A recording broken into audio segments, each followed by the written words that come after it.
Wah, hari ini adalah awal tahun ajaran. Murid-murid kita nanti seperti apa ya?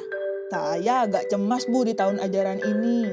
Sama seperti Ibu, saya dapat giliran mengajar kelas 1. Di awal tahun seperti sekarang, ada beberapa murid yang tampaknya belum siap belajar di SD. Mereka terlihat belum siap berpisah dari pengasuhnya, belum mampu berkonsentrasi, dan tidak menunjukkan minat terhadap bacaan. Saya ingat tahun lalu Pak Jojo cerita untuk memenuhi tuntutan kurikulum yang sangat tinggi. Tiap hari dia melatih murid-muridnya mengenal bunyi huruf, lalu membaca kata, frase, dan kalimat. Setelah membaca, mereka juga dilatih untuk menulis kata, frase, dan kalimat itu. Tetapi masih saja ada anak-anak yang belum bisa membaca. Kira-kira Ibu bisa kasih saran kah? Apa ya yang bisa saya lakukan agar kemampuan literasi murid-murid saya meningkat sebagai sesama guru kelas 1? Salam dan bahagia, Ibu dan Bapak Guru. Selamat datang kembali di modul penguatan literasi. Apakah Ibu dan Bapak Guru yang mengajar di SD kelas awal juga mengalami hal yang sama dengan Ibu Guru Maya? Yuk kita belajar bersama tentang strategi literasi di SD kelas awal agar dapat menyiapkan pembelajaran yang lebih efektif dan bermakna bagi para murid. Pengembangan literasi mencakup kemampuan bahasa murid. Hal ini terkait dengan capaian pembelajaran bahasa Indonesia. Di akhir fase A, murid diharapkan mampu berkomunikasi dan bernalar sesuai dengan tujuan kepada teman sebaya dan orang dewasa tentang diri dan lingkungan sekitar. Murid juga mampu memahami dan menyampaikan pesan, mengekspresikan perasaan dan gagasan, berpartisipasi dalam percakapan dan diskusi secara santun. Murid juga mampu meningkatkan penguasaan kosakata baru melalui berbagai kegiatan berbahasa dan bersastra dengan topik yang beragam. Capaian pembelajaran ini merupakan tujuan akhir fase yang ditempuh selama 2 tahun. Oleh karena itu, diperlukan keterlibatan dan kerjasama antara guru kelas 1 dan 2 dalam perencanaan pembelajaran di fase ini. Kompetensi berbahasa murid di fase A dicapai melalui penguatan strategi membaca, menyimak, memirsa, serta berbicara dan menulis. Guru juga perlu menciptakan lingkungan belajar yang menumbuhkan motivasi murid untuk membaca dan menulis. Penataan lingkungan fisik kayak teks dapat meningkatkan minat literasi anak.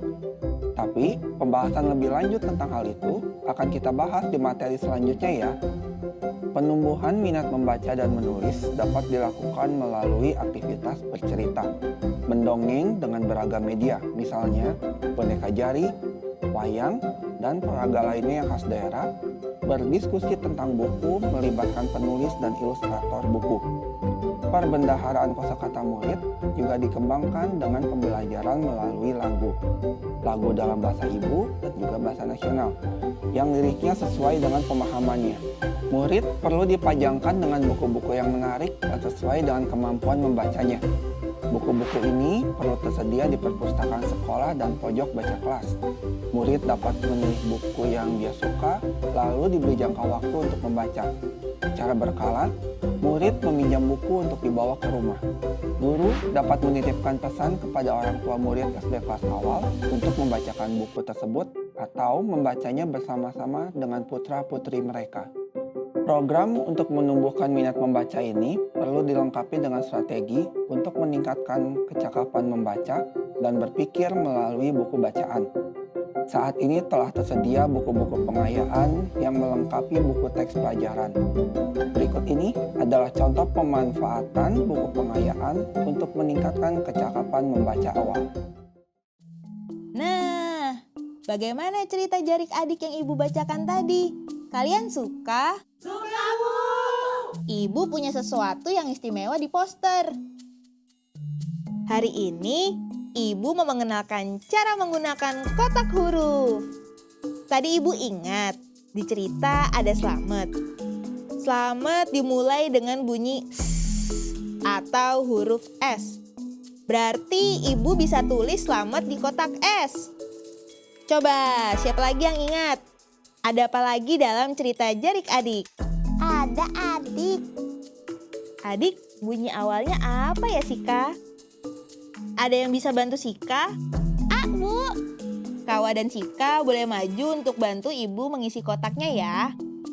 Berarti adik kita letakkan di kotak yang mana ya Kawa? Bisa bantu gambar adik di kotak A Sika?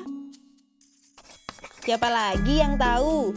Ada apa lagi tadi di cerita yang ibu bacakan? Jarik.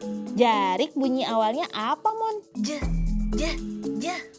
Bisa bantu ibu Mon? Tunjukkan pada ibu mana yang gambar jarik. Ini yang namanya jarik ya murid-murid. Kain dengan motif batik bisa digunakan untuk banyak hal. Misalnya menggendong bayi atau dijadikan selimut. Nah sekarang Monica bisa menuliskannya di kotak huruf ya. Terima kasih Monica.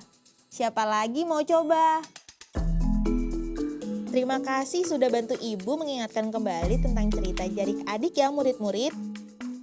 Kita tempel yuk di dinding hasil kerja kita hari ini.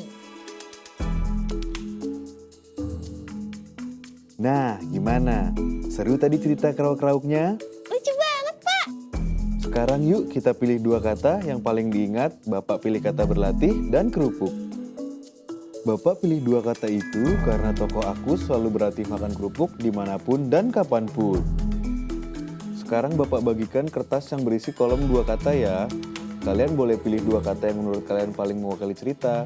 Boleh loh kalau kata-katanya tidak sama dengan Bapak Guru. Tulis juga alasan kenapa kalian pilih 2 kata itu ya. Seperti yang Bapak contohkan tadi.